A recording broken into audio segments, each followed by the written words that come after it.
I'm Jim White. Welcome to another edition of KISS Cooking. Keep it simple and straightforward because cooking doesn't have to be complicated. And our good friend Dean Fearing is here, chef of Fearing's at the Ritz-Carlton.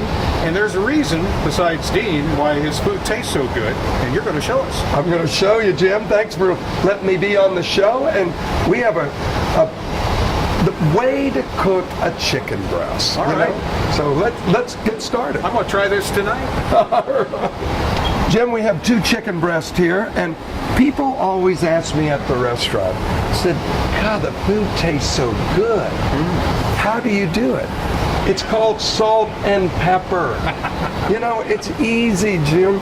I don't think at home people season enough. We need to season it, and we're seasoning it across the whole chicken breast so that every bite gets a nice amount of seasoning. You can see it better with the black pepper, and we're not coating it, we're just seasoning it.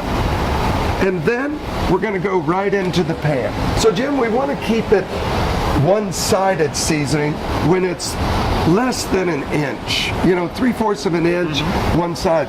When it starts to get thicker than 3/4 of an inch, we definitely want to go season the other side, because a big chunk of whatever needs more seasoning. Okay, gotcha. So into our hot pan, Jim, we never cook with a cold pan.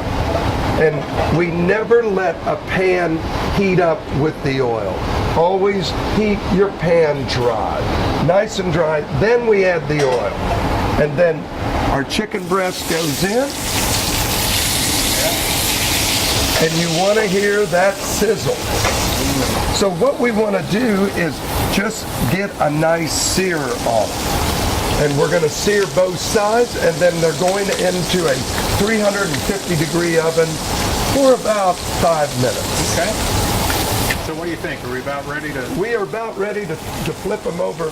But also, Jim, another good tip is let's not move the meat around in the pan. Some people get meat in a pan, they want to shake it, they're cooking, I'm cooking. No, just leave it. Then you get this beautiful, beautiful browning. Let the pan do the work. And then we are going to go into a 350-degree oven and roast. And part of my theory is, Jim, that we don't cook it on top of the stove. It's too hot. All we want to do on top of the stove is sear it. Okay. And then we're going to turn it and put it in the oven for about 5 to 8 minutes, depending on their thickness. Okay. We want to definitely test the chicken breast for doneness.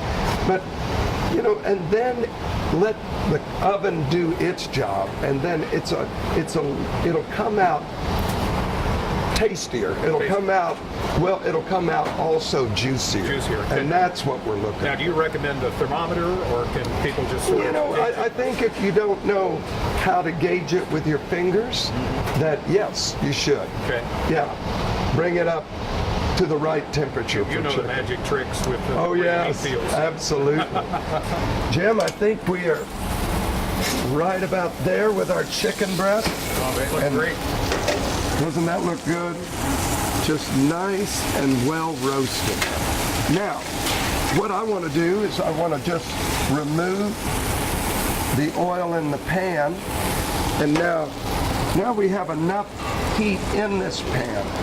And we're going to take a little of my D1. Ah, the famous Dean Fearing sausage. This is one of the famous Dean Fearing sauces that are all at Central Market across all of Texas right now. All right. And this has just been debuted. So what we want to do is we want to add the D1, which is better than A1. Yes, that makes sense. It's at least 3 grades better. And just let the heat of the pan glaze the chicken. And the D1 is a finishing sauce. It's much like a steak sauce, has that great flavor of Worcestershire that I love. And then we're just going to glaze it, kind of toss it back and forth. Let the heat of the pan heat the sauce up, and that's all we want to do. Then, That's great. let's put our chicken breast on our plate. We'll drizzle a little of the D1 right over top. And then garnish with a little red vein. This is from Profound Farms, right outside of town for us. And I think we have That's beautiful. a great dish. Simple. Add it with vegetables, potatoes, grains. You can add this with anything. That's great. And that D1 just goes with chicken, pork, steaks, salmon, anything. Said, well, now you know how to make it, but I suggest you come in and try it and let Dean and the team put it together for you at Fearing's. Dean, thank you. Thank you, Jim. Great being on the show. Good to see you. And I hope you all learned something. Kiss Cooking. Keep it simple and straightforward, and be sure and get Dean's D1 and the other sauces.